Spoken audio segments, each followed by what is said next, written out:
नमस्कार, मैं डॉक्टर रुचि सक्सेना, भारतीय विश्वविद्यालय हिंदी विभाग से। आज हम आपको बताएंगे अनुसंधान के मूल तत्व। उसमें क्या क्या है?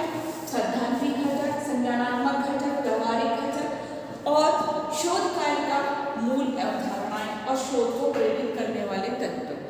तो सबसे पहले हम बताएंगे अनुसंधान के मूल तत्व है क्या। मानवीय ज्ञान एक गतिशील तथ्य है। उसके ज्ञान में परिवर्तन एवं वृद्धि अधिक तीव्रता से होती है। अनुसंधान ज्ञान वृद्धि का औपचारिक स्रोत है और सामान्यतः मानवीय तीन अवस्थाएं में आती हैं। तीन अवस्थाएं हैं इसमें: ज्ञान को संचित करना, ज्ञान का प्रसार एवं प्रचार करना और ज्ञान की वृद्धि करना। ज्ञान को संचित करने के लिए मानव विभिन्न साधन तथा उपकरणों की सहायता से, जैसे पुस्तकालय में जाकर, इंटरनेट से, बुक से, आप किसी से भी ज्ञान को संचित कर सकते हैं। बहुत सारे माध्यम हैं, समाचार पत्र, पत्रिकाएं, जर्नल्स, इससे आप अपने ज्ञान को संचित कर सकते हैं। और मानवीय ज्ञान को शिक्षा संस्थाओं में शिक्षण से, अन्य माध्यम से उसको हम प्रचार और उसका प्रसार कर सकते हैं। हम कहीं भी जाकर नुक्कड़ माध्यम से भी कर सकते हैं। हम शिक्षण संस्था में तो करते ही हैं शिक्षा का प्रसार, और हम समय समय पर वर्कशॉप कराकर, कार्यशालाएं आयोजित कर कर हम शिक्षा का प्रसार कर सकते हैं। एक पीढ़ी से दूसरी पीढ़ी को अपना संचित ज्ञान सौंपना भी प्रचार प्रसार के माध्यम में आता है। आज नई लर्निंग प्रक्रिया में बहुत से महत्वपूर्ण साधन हो गए हैं प्रचार करने के। हम व्हाट्सएप के माध्यम से या किसी और माध्यम से, ई जर्नल से हम अपना प्रचार प्रसार कर सकते हैं। तीसरे प्रकार में अनुसंधान के अध्ययनों से मानवीय ज्ञान, बुद्धि एवं विकास किया जाता है। अनुसंधान की प्रक्रिया द्वारा मौलिक समस्याओं का समाधान किया जाता है और स्थानीय समस्याओं में समाधान से विकास किया जाता है। अनुसंधान से मौलिक प्रश्नों का उत्तर भी ज्ञात किया जा सकता है। मौलिक, उन्होंने कहा कि हमें स्थानीय समस्याएं, हमारे पास कुछ ऐसी स्थानीय समस्याएं होती हैं हर जगह की अपनी, उसमें भी हम अपने अनुसंधान का तत्वों को खोज सकते हैं। अब आता है हमारा इसमें कार्य कैसे करेंगे। पहला हम कार्य करेंगे सैद्धांतिक घटक के आधार पर। विज्ञान की एक बुनियादी समझ प्राप्त करने के लिए इसके विकास के चरणों में और आधुनिक समाज में इसकी भूमिका की अनुसंधान कार्य की बुनियादी अवधारणाओं में मजबूत करना। ज्ञान प्राप्ति के उद्देश्य से एक सक्रिय मानवीय गतिविधि के रूप में ज्ञान का सार प्राप्त पता लगाना। लोगों के व्यवहार से अनुसंधान की भूमिका को समझना। हम किस तरीके से ज्ञान प्राप्त करने के उद्देश्य से एक सक्रिय गतिशील हो सकते हैं कि हमें इस विषय पर ज्ञान प्राप्त करना है, इसलिए भी हम उसमें कार्य कर सकते हैं। दूसरा, जब हम लोगों के व्यवहार में कुछ परिवर्तन देखते हैं, कुछ अच्छा देखते हैं, तो भी हमें अनुसंधान करने के लिए एक साधन प्राप्त हो जाता है। अनुसंधान प्रक्रिया के तर्क का एक विचार प्राप्त करना। हमें कभी कभी क्या होता है कि तर्क से भी अनुसंधान का एक साधन प्राप्त हो जाता है। एक वैज्ञानिक दस्तावेज की संरचना और उसके संरचनात्मक तत्वों की आवश्यकता को पहचानना।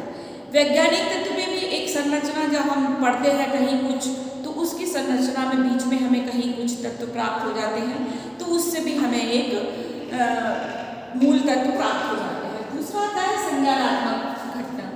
संज्ञानात्मक क्या होता है? पेशेवर गतिविधि सहित वैज्ञानिक ज्ञान के तरीकों और व्यवहारों में उनके आवेदन की संभावनाओं का अध्ययन करना, जो शुरू से चला आ रहा है और वैज्ञानिक सही तरीके से है, उसमें भी हम कुछ एक तत्व निकालने का, उसमें अध्ययन करके उसमें से एक तत्व निकालना। अनुसंधान की योजना आयोजन कार्यों के लिए विभिन्न प्रकार के वैज्ञानिक ग्रंथों को लिखने की विशिष्टताओं से परिचित होना। जो अनुसंधान की योजनाएं, आयोजन कार्य हो चुके हैं, उसमें से वैज्ञानिक ग्रंथों के लिखने की विशिष्टताओं से, उनके लिखने के तौर तरीके से, उनके कार्य करने की प्रणाली से हम कुछ संज्ञानात्मक घटक निकाल सकते हैं। आवश्यक वैज्ञानिक जानकारी की खोज, संग्रह, अध्ययन और प्रक्रिया में सक्षम होना। वैज्ञानिक दस्तावेज तैयार करने की संरचना और तकनीकी अध्ययन करना। वैज्ञानिक तरीके से एक कार्य करने की प्रणाली के तरीके से उसमें से हम संरचना एक तैयार करें, तकनीकी अध्ययन उसमें से करें और उसकी हम एक संरचना तैयार करें। सूचना के विभिन्न स्रोतों के साथ काम करने में व्यवहारिक कौशल प्राप्त करना, जो हमें सूचनाएं मिलती जाती हैं या नए नए सूचना आती जा रहे हैं उस पर हमें निरंतर कार्य करते रहना चाहिए। तीसरा आता है हमारा व्यवहारिक घटक। व्यवहारिक घटक क्या है? वैज्ञानिक, शैक्षिक, साहित्य में साथ काम करने में सक्षम होना, वैज्ञानिक तरीके से भी और शैक्षिक तरीके से भी हमें एक साथ दोनों से मिलकर काम करने को और साहित्यिक क्षेत्र में काम करने को जब हम तैयार होते हैं वो व्यवहारिक घटक होता है। विभिन्न रूपों में अनुसंधान के परिणाम तैयार करने में सक्षम होना, वैज्ञानिक तथ्यों और घटनाओं को सही ढंग से वर्गीकृत करना, शोध और शोध पूरा करने के पाठ्यक्रम में अनुसंधान करना, शोध पत्रों के बचाव की प्रक्रिया में कौशल होना। मतलब शोध पत्रों के बचाव की प्रक्रिया से मतलब शोध जब हम प्रस्तुत करेंगे उसमें जो हमें कमियां हैं उसको हमें व्यवहारिक तौर पर हटा देना है। शोध कार्य की मूल अवधारणाएं क्या है? शोध कार्य करने की पद्धति, शोध प्रक्रिया, तर्क और उसके मुख्य चरण, सैद्धांतिक और प्रायोगिक अनुसंधान कार्य के कारण चरण, आवश्यक वैज्ञानिक जानकारी, परिणामों की प्रस्तुति की खोज और संचय करना का तरीका ही एक शोध कार्य की मूल अवधारणा है। अनुसंधान परिणामों की प्रस्तुति के मुख्य रूप वैज्ञानिक कार्यों की शैली और भाषा वैज्ञानिक दस्तावेज तैयार करना और उसकी संरचना एक तकनीकी माध्यम से करना एक शोध कार्य की मूल धारणा है। शोध को प्रेरित करने वाले तत्व क्या हैं? हम किन तत्वों से प्रेरित होकर शोध कार्य कर सकते हैं? तो शोध को प्रेरित करने के प्रमुख 4 तत्व सामने आते हैं। बहुत से हो सकते हैं पर हम प्रमुख 4 बिंदुओं पर विचार करते हैं। एक है अज्ञात को